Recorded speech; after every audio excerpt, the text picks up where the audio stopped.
ሰላምና ጤና ለእናንተ ይሁን ውድ የዩቲዩብ ቤተሰቦች እንደምን አላችሁ?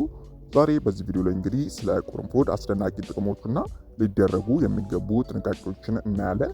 እንግዲህ ቁርንፉድ ትንሽ ግን እጅግ በጣም ጠቃሚ የሆነ ቅመም ሲሆን ለብዙ ዘመናት በባህላዊ ሕክምና ውስጥ ለጤና ጥቅሞች አገልግሎት ሲያበረክት ቆይቷል። በተለይም እንግዲህ ቁርንፉድ በአንቲ ኦክሲዳንቶች፣ በቫይታሚኖች እና በአስፈላጊ ዘይቶች የበለጸገው ቁርንፉድ ለአጠቃላይ ጤንነታችን በርካታ ጥቅሞችን ይሰጣል።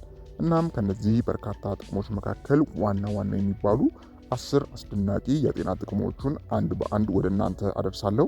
ከዛ በፊት ግን እንደተለመደው ይህንን ቪዲዮ ላይክ በማድረግ ጀምሩ። እንዲሁም ለዚህ አስተማሪ ቻናል አዲስ ከሆናችሁ ሰብስክራይብ በማድረግ ቤተሰቡ ነው። አሁን እንግዲህ በቀጥታ ወደ መረጃው ሳልፍ ቁርንፉድ ከሚሰጣቸው 10 አስደናቂ የጤና ጥቅሞች መካከል አንደኛውና የመጀመሪያው ቁርንፉድ በሽታ የመከላከል አቅምን ያጠናክራል ወይም ደግሞ ኢሚኖ ሲስተምን እንዲጎለብት ያደርጋል ማለት ነው። እንግዲህ ቁርንፉድ በጸረ ኦክሲደንት በተለይም በዩጂኖል የበለጸገ ነው። ይህም ንጥረ ነገር እንግዲህ ፍሪ ራዲካሎችን በመዋጋት ኦክሲዴቲቭ ስትረስን በመቀነስ በሽታ የመከላከል ስርዓትን ለማጠናከር የሚረዳ ይሆናል ማለት ነው። ሌላኛውና ሁለተኛው የቁርንፉድ የጤና ጥቅም እንግዲህ የምግብ መፍጫ ስርዓትን ማሻሻሉ ነው። ይህም ከጨጓራ ጋር የተያያዘ ነው ማለት ነው። እንግዲህ ቁርንፉድ የምግብ መፍጫ ኢንዛይሞች እንዲመነጩ ያደርጋል። በዚህም ጋዝን፣ የሆድ መነፋትንና የምግብ አለመፈጨትን የሚቀንስ ይሆናል። እንግዲህ ከምግብ በኋላ ጥቂት ቁርንፉድ መጠቀም ወይም ደግሞ መመገብ የአንጀት ጤናን በተፈጥሮ የሚያሻሽል ይሆናል ማለት ነው። እንግዲህ ቀጣዩና ሶስተኛው የቁርንፉድ ጠቀሜታ ጥሩ የአፍ ጤናንና ጠረን እንዲኖር ያደርጋል። እንግዲህ ቁርንፉድ በጸረ ባክቴሪያ ባህሪያቱ የሚታወቀው በጥርስ ሳሙናዎች፣ በአፍ ማጠቢያዎች ፈሳሾች ውስጥ በብዛት የሚገኝ ነው። ይህም እንግዲህ መጥፎ የአፍ ጠረንን፣ የድድ በሽታንና የጥርስ ህመምን ለመከላከል የሚረዳ ይሆናል ማለት ነው። ቀጣዩ እንግዲህ የመተንፈሻ አካላትን ችግር ያስታግሳል። ቁርንፉድ ተፈጥሯዊ አክታ ማውጫ ወይም ደግሞ ማሰጎጃ በመሆን ያገለግላል። እንግዲህ አክታን ለማጽዳት እና የሳል የጉንፋንና የአስም ምልክቶችን ለማስታገስ የሚረዳ ይሆናል ማለት ነው። እንግዲህ በተለይም የቁርንፉድ ዘይት እንፋሎትን ወደ ውስጥ መሳብ ወይም ደግሞ መታጠን የአፍንጫ መዘጋትን በፍጥነት የሚያስታግስ ይሆናል ማለት ነው።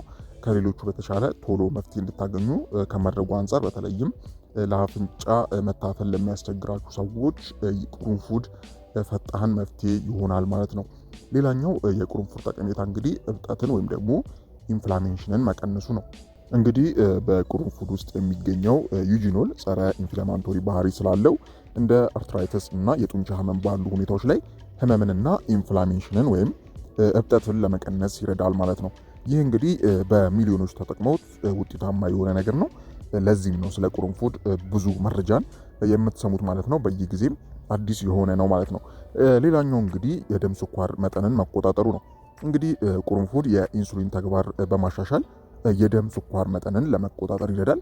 ይህም እንግዲህ ለስኳር ህመምተኞች በጣም ጠቃሚ ያደርገዋል ማለት ነው። እናም በየቀኑ ቁርንፉድን መመገብ እንደዚህ አይነት ችግር ላለባችሁ ሰዎች የተሻለ ለውጥ እንድታገኙ ያደርጋል ማለት ነው። ሌላኛውና ሰባተኛው የቁርንፉድ ጠቀሜታ እንግዲህ የጉበት ጤናን ማበረታታቱ ነው። እንግዲህ የቁርንፉድ ጸረ ኦክሲዳንቶች ጉበትን ከመርዛማ ንጥረ ነገሮች ይከላከላሉ። ሰውነት መርዛማ ነገሮችን እንዲያስወግድ ይረዳሉ። እንዲሁም የጉበት ተግባርን የሚያሻሽል ይሆናል ማለት ነው። ሌላኛውና ስምንተኛው ቁርንፉድ የቆዳ ጤናን ያሻሽላል። እንግዲህ በጸረ ባክቴሪያ እና በጸረ ኢንፍላማቶሪ ባህሪያት ምክንያት የቁርንፉድ ዘይት ብጉርን፣ ጠባሳዎችንና የቆዳ ኢንፌክሽኖችን ለማከም ይረዳል ማለት ነው። እንዲሁም ቆዳችን ጤናማና አንጸባራቂ እንዲሆን የሚያደርግ ይሆናል ማለት ነው። እንግዲህ ቀጣዩና ዘጠነኛው የአጥንት ጤናን ማሻሻሉ ነው። እንግዲህ ቁርንፉድ ማንጋኒዝ፣ ካልሲየም እና ኦሜጋ 3 ፋቲ አሲድን በውስጡ ይዟል። እነዚህም እንግዲህ አጥንትን ለማጠናከርና አጠቃላይ የአጥንት ጤናን ለማሻሻል የሚረዱ ይሆናል ማለት ነው። የመጨረሻውና አስረኛው የቁርንፉድ ጠቀሜታ እንግዲህ ጉልበትን በመጨመር ድካሙን እንድትቀንሱ የሚያደርግ ይሆናል ማለት ነው።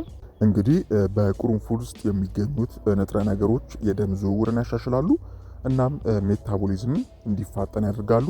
ይህም እንግዲህ ቀኑ ሙሉ ጉልበት እንዲኖራችሁ የሚያደርግ ይሆናል ማለት ነው። በስራችሁም የተሻለ ቀንን እንድታሳልፉ ቀለል ያለ ቀን እንድታሳልፉ የሚያደርግ ይሆናል ማለት ነው። በአጠቃላይ እንግዲህ ቁርንፉድ በየዕለት ተዕለት እንቅስቃሴያችሁ ውስጥ ማካተት በምግብ ውስጥ እንደ ቅመም በሻይ መልክ ወይም ደግሞ እንደ አስፈላጊ ዘይት አድርጎ መጠቀም አጠቃላይ ጤንነትንና ጥንካሬን የሚያበረታታ ይሆናል ማለት ነው። ነገር ግን የጎንዮሽ ጉዳቶችን ለማስወገድ በመጠኑ መጠቀም አስፈላጊ ነው ማለት ነው። እንግዲህ ውድ ቤተሰቦች ለዛሬ ይሄ ነበረ። ሀሳብ አስተያየት ካላችሁ ኮሜንት ላይ ማስቀመጥ ትችላላችሁ ማለት ነው። በቀጣይ እንግዲህ በሌላ ቪዲዮዎች የምንገናኝ ይሆናል። እስከዚያው መልካም ጊዜ እመኛለሁ። ቻው